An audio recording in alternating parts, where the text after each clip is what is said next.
Ladies and gentlemen, this is the Dry Down, where we aspire to enhance and elevate our olfactive sensory experiences through the different facets, aromas, and nuances of scent cigars to wines. I am your host, Chris. Welcome to the experience. Today we'll be doing one of our Compendium Selections, including 3 of my favorite items at the time, which is one, the Intercept Cabernet done by Hall of Famer cornerback Charles Woodson, also MFK's Amyris Homme EDP and perfume Extrait, also with a nice cigar done by the Arturo Fuente family, which is a perennial all-star among cigar enthusiasts, which is the Don Carlos Belicoso blend. If this sounds like the type of content you think you'll enjoy, pull up a seat, pour a glass, let's enhance.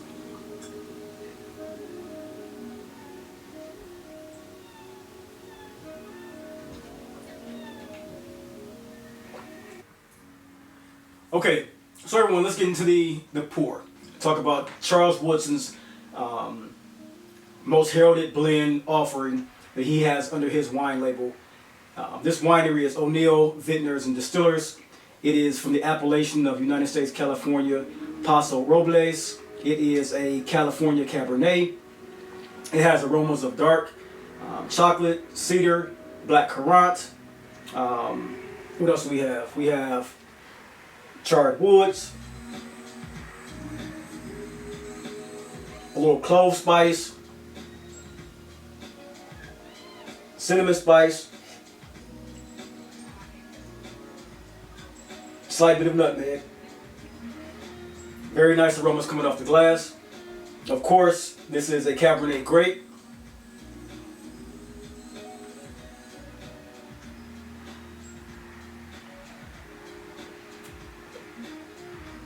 Now, with the taste of this particular wine, what I get is a melange of lush, ripe red fruits, earthiness, a nice cacao, a nice anise and clove, which is slight astringent. The tannins are a slight bitter. They really coat the tongue well. They really coat the cheekbones well. It's a really dry wine.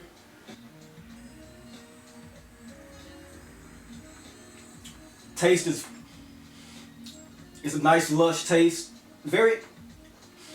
I like this wine with savory meals. I can tell you that for sure. This is one that I would have with a savory chartreuse board, aged steak, something like a braised short rib. Ooh, I bet it would go great with a braised short rib. I've yet to have that with this particular wine, but I bet that with a braised short rib with this particular wine coming off a smoker would be spectacular. If I was to have waterfowl, I would have like a nice smoked duck or even a smoked pheasant. I think that would go great with this particular wine.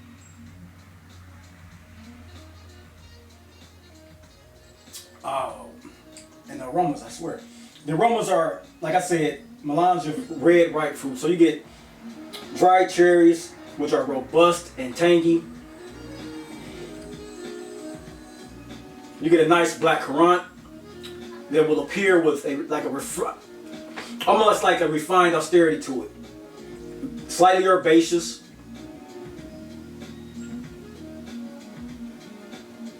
The notes, they topple with a very irresistible array of fresh and warm spice of anise and clove. There's that forever present cacao. And that's kind of laced with a nice blackberry accord, which makes it very full, very ripe. The aromas are spectacular off this particular wine. I give them heads. This is the aromatics off of this wine. He really hit a home run with this when he did the blend. Now the taste and textures, as I said, it's a full body wine with palatable but firm tannins. You get a nice tangy, dried wild cherries off of that warm dark chocolate. Very opulent, very refined. You will, along with the aromas, the taste, you will start to get a nice blackberry preserves laced with a nice, I won't say animalic, but a nice field honey that adds a sweetness, but it's almost meaty, which if you're a wine taster, or if you taste a lot of wines, I should say, you'll get what I'm saying with that particular verbiage. It is almost animalic in a way that it almost gamey, but not in a very subtle way. You get the toasted oak.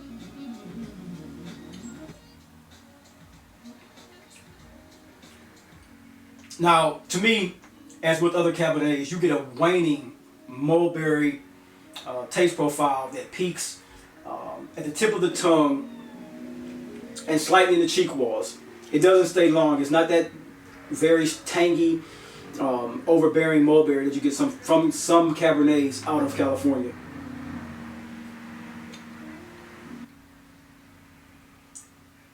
So the body and the finish with this particular wine, it's very unctuous. The opacity, as you can see,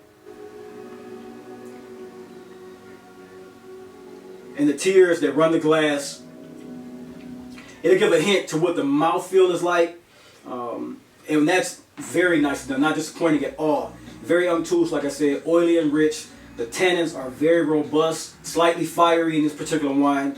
Anyone who likes a California Cabernet should enjoy this particular wine. At the price point as well, it's one that's you can get for a nice backyard barbecue, or even if you want to choose to go upscale and elegant, you could get it as a table wine for a dinner party. And I do believe, I haven't used my decanter yet on this particular expression, but I do believe if you decant this particular wine, it'll reveal a nice, once that oxygen cuts into it, I think it'll even more robust aromatic feel and touch this particular wine. I think it'll, because even now I'm smelling, once the oxygen is hitting, I'm slightly in the strawberry jam. It's opening up more and more as I let the oxygen hit it. Very nice done. A very nice, I would give this wine in a rating system, an 8.5 out of 10 for a young California Cabernet. And I think Charles Woodson did a very good job with this particular wine. And that's my final assessment of the Intercept Charles Woodson California Cabernet.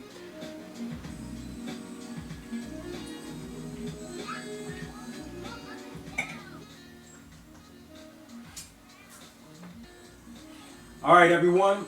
Next, let's get into the scent profile.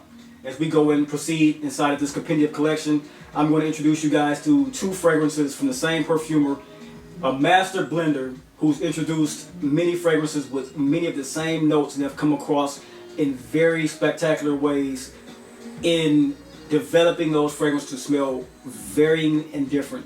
This is without a doubt one of those times, but it's both they're gender specific in his mind for this particular blend. This is MFK's Amyris EDT and the perfume Extrait. Now what you get in both of these fragrances is a blend of cinnamon. It's a spicy floral amyris, which is like a balsamic note, similar in its way and structure, that is built off of a sandalwood accord. But the way he does this in the EDT opens with a prolific and almost like a proliferation of herbaceous and aromatic sage. This is the EDT, accompanied by like a purified and exuberant, balanced Sicilian mandarin that shines like a coastal breeze. I believe his mind, what he set out to do with these particular fragrances was give his interpretation of Monaco. I've read that somewhere before previously, and I think these two fragrances, although I have not been to Monaco yet, it's on the wish list, I believe that these two fragrances embody exactly what he set out to do from pictures, videos, and things I've seen and such. I think these fragrances hit that on the head. Now, as far as the parfum version, it opens with a convergence of unapologetic and sophisticated and redolent saffron, which differs from the EDT. It weaves an even more robust mandarin. And this one, it also uses a nice green faucet that is not in the EDT. It's much more sweet, much more caustic, slightly reminiscent to fragrance in the genre of, say, Kurkdjian Amyris, where there's that citrus note that is prevalent, but there's that underlying robustness and rustic feel to it that makes it even a four-season scent. This one has a truly energetic opening accord that anyone who smells this will fall in love with it. Now, in the harder chords for these particular fragrances, the EDT is confident and boastful with a non-gourmand use of amyris that implements like a masculine tenderness with a fractured yet cohesive use of milky tropical coconut. Also with a powdery, lightly earthy iris. It has a roasted coffee bean as well, which is, if you think about these fragrances, this one is a very welcoming fragrance. It doesn't lean in any way, shape, or form towards the coffee house. It has a nice underpinning which gives it an exuberant earthiness, but like a sweet tonality to it. It's like a brush of gradient black and brown hue of earth and soil, an atmospheric pleasure of confectionery chocolate, which is also a part of mid. Very nicely done for the EDT. Now, as far as the Parfum Extrait goes, the Parfum Extrait is a more cordial and intriguing fragrance, heavily influenced by the Ceylon cinnamon and the Amyris together in that particular fragrance here. Now, that Ceylon is a very, very expensive accord that you put in the fragrances to use when you're using talking about cinnamon accords. If you see Ceylon, that is a very, very nicely structured cinnamon fragrance. So if you see that particular name with your cinnamon fragrances, it is one that the cinnamon accord is usually the most poignant fragrant note used because it's so expensive. Much more sensual in the way he made the approach on this one. The woody spicy accords give off a warm, woody, but also sweet and powdery effect with that nicely done iris in this as well. It's a gourmand scent that leans very nicely on that amyris. It exhales like a sweet resinous feel. It's a blend that oscillates between a cedar, a nice woody cedar accord, and spicy, slightly smoky, and creamy sandalwood. That's the Parfum version. So you begin to see where the two differ in the way he structured them, even as one is the Extrait and one is the EDT. The heart is very nice in both fragrances though. Now, the dry down. The EDT, the base of this fragrance is a more symphonic overture blending coumarin throughout with a soft sugary accord that thrives on earthy orange butter and a nice accord of coffee that I mentioned about the mid, and the dry down that carries that amyris. This one is lightly more ethereal than the EDP or the Parfum Extrait, which carries the Ceylon through the mid to the base, along with that sandalwood smell that comes off the iris, or Amyris, my fault. That is a particular blend that these two differ in. The EDT is much more complex. The EDP has much more depth. So this one transforms more through each layer, while this one, once it hits that mid, the depth of the fragrance stays in there, but it's very well done and it's very enveloping and sensual. This one is more of an everyday scent. The EDP is more of an everyday scent that you can use casually. The EDT is a much more sensual, much more sexual, much more opulent scent. When you're choosing between the two, they both can be layered, which I do often with these particular fragrances, but in pairing them, you have to understand that the outcome won't be anything that you would expect it to be. It'll be a very heavy fragrance versus a light and ethereal one because of the opulence of that Parfum version. But all in all, these are two great fragrances done by the master MFK that I would recommend to anyone who's looking for a light fragrance in the EDT and a medium body fragrance that lasts long for the Parfum Extrait. Both smell excellent, both go on the skin and stay on my skin and develop harmoniously with my skin, which I can say it. I've smelled it on many other people that I've given samples to, and everyone I can say has given my third-party feedback as being a great fragrance. So if you get your nose on these, I'm sure you'll agree that these two fragrances, while structured similarly, smell greatly different, but all together smell wonderful. And that's my consideration and final conclusion for the Amyris Homme EDT and perfume version from Maison Francis Kurkdjian. Two beautiful fragrances. Next up, let's get into the cigar memoir. What we have here is Don Carlos Belicoso, which is a Cameroon wrapped Dominican Republic binder, Dominican Republic filler, which is always Arturo Fuente's go-to blends most times. This is a meaty body cigar. This is rich, creamy, and tasty with a light bit of earthy touches. It has hints of cedar, cereal grains, and toasted almonds inside the cigar, which are part of my lexicon of favorite tasting notes for cigars. So, in smoking this particular cigar, which I've had many of, it is one of my favorite cigars to go through for a midday smoke because Arturo Fuente does medium body cigars like no other can. It's a cigar that I can start off with or end my day with. And with many of these with many of these cigars Arturo Fuente blends, the nicotine never overwhelms the body for me. It always comes in a medium profile that is exactly what I need on a hot summer day. On this particular cigar, the cold draw is slightly, it's oat-like and a bit barnyard when you smell it off the foot. It has a touch of leather along with that cacao.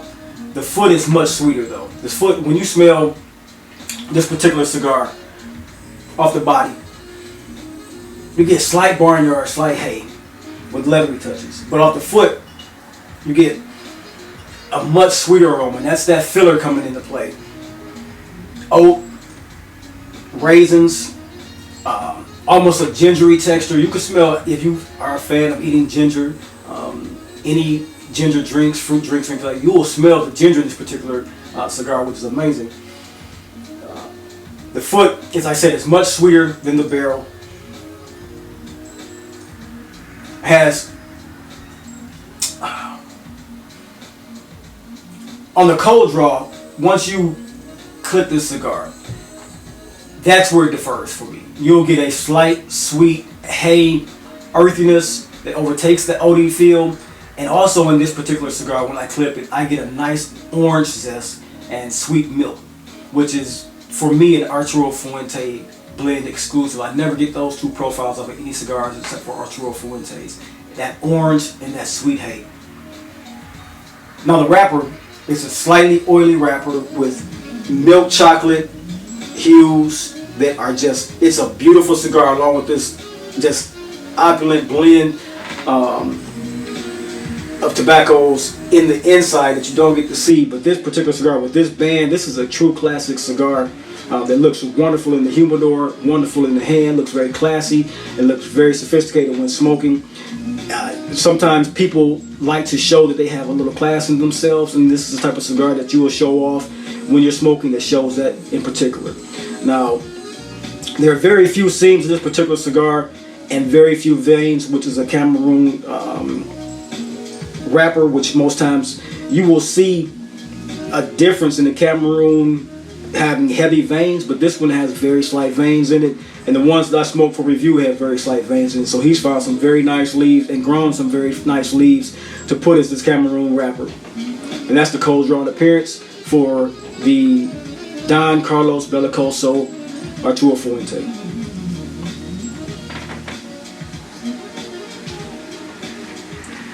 Now, in the first third of this particular cigar, when you're smoking it, it starts out with an almond nuttiness, a somewhat muted yet elevated nuttiness that it never overwhelms the palate. Each puff, it gets sweeter and sweeter with that nutty profile that turns to that cacao.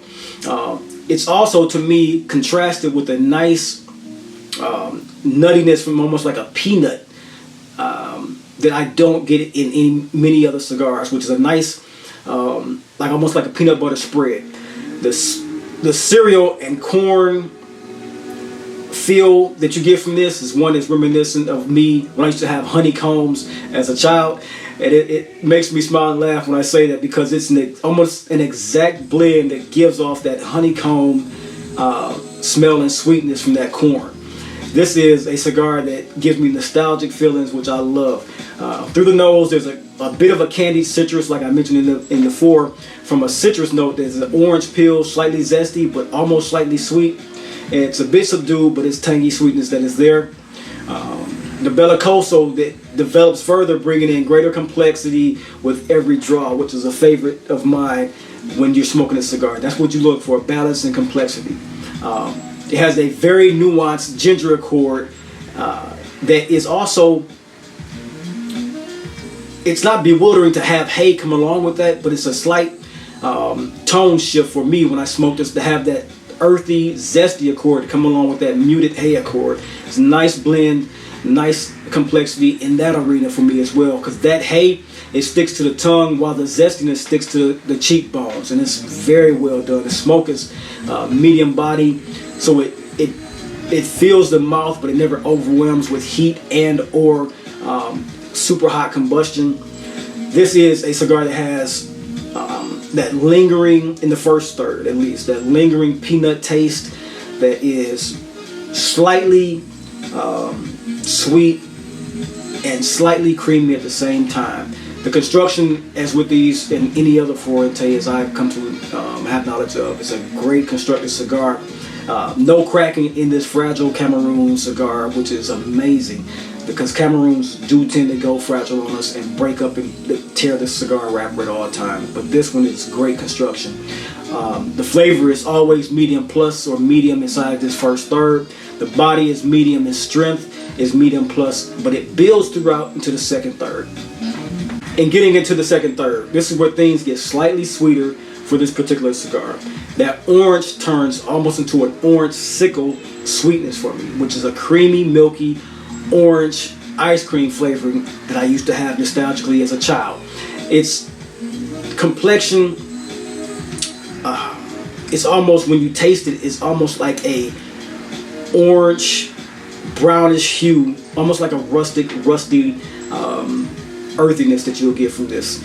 There's still that gingered hay that's lingering around in the second third, along with the leather aroma that comes on, and it's almost a smoked ebony intensity, which I'll get in certain perfumes, so I can pick that up just a tad bit. It's like a very earthy, stark darkness inside the cigar, which is, it's almost welcoming, almost like a bitter cacao, but the sweetness is more of a toffee, and it's something that I find just beautiful about these Arturo Fuente Don Belicosos, or Don Carlos Belicosos. The strength and body and also the flavor all increased to medium full and stay at medium full, and the construction remained great throughout the second third in these cigars. But these aromas that I'm getting off the second third were wonderful when it comes to sweetness, a melodic blend of soft earthiness and sweet melange of cacao and fruits. Great for the second third. And when it goes to the second third of the cigar, it has, on one of the cigars, the draw tightened a bit, so my flavor profile was kind of changing on me. But the combustion always stayed the same. Nice, cool smoke, good production. The cigar always gave off pleasant smokes. The mouthfeel never changed throughout the entire cigar, so it never got that arid, rancid taste that you'll get from some Cameroons, in my opinion. The final third, the flavor, it kind of loses some of its incredible detail, but it still provides a lot of richness. There's some abbreviation. There's now a unique mixture of the dry cacao powderness that I remember, along with that ginger zest that takes away from that hay. But at the same time, it brings in a baked bread nuance, along with that nutty feel from the peanut, and also contributing now an almond taste to it. It makes a very nice, sensible creaminess on the retrohale that I never ever retrohale the third, the final third. But on this one, I'm able to without any harshness building in my nostrils, which is fantastic for me. I do on the retrohale at the end start to begin a feel of some slight pepperiness, white pepper, which is a nice touch to the complexity and balance at this point in time. It's quite mild, which I like in this final third because my palate is so, my palate has taken on so much flavor at this point in time. So having that come in as just a touch is wonderful for this particular cigar in the final third. And my final conclusion of this cigar from Don Carlos, when he blended this 20 years ago to be exact now, almost or more, he came up with an idea to have a Cameroon wrap cigar that I don't believe can be beat, because that cigar wrapper is one that's very finicky for the cigar industry to use. This cigar came off sweet, slightly sour, nice citric blend, very zesty, very nutty, slightly cacao hints. The blend was perfect. The almond touches at the end, along with that peppery spice, gave this high regard and high marks from me and myself when I give regard in reviewing these cigars. I would recommend this cigar as a 10 out of 10, a 10 and a half out of 10 if I could. This is a great cigar that I think anyone who is in their cigar journey should go out and try to find one. They're particularly not a high price cigar, more in the mid-range, the 14 and under cigar, but it's one that smokes like a 20 and up cigar. It's one that I think rivals any Davidoff cigar on the market today, which is saying a lot for Davidoff and their complex cigars. So if you ever have a chance or you spot one of these particular Don Carlos's out in the wild, give it a shot. Let me know what you think about it. And at the same time, like, comment, subscribe about these videos I'm producing for you guys, because these are getting more and more fun. And the comments I'm getting are spectacular. Everyone who's commenting, giving me questions and giving commentary, I love it. Keep it coming. And as I always say, if you found anything educational, anything entertaining about this particular video, share it with a friend, give a nice thumbs up to it, leave a comment as you usually do. I'm going to continue to give out these spectacular videos and give entertaining videos to you guys, because this is enjoyable for me, and this is a community that we're all going to build together. Until next time, you guys stay blessed, and I'll see you in the next video.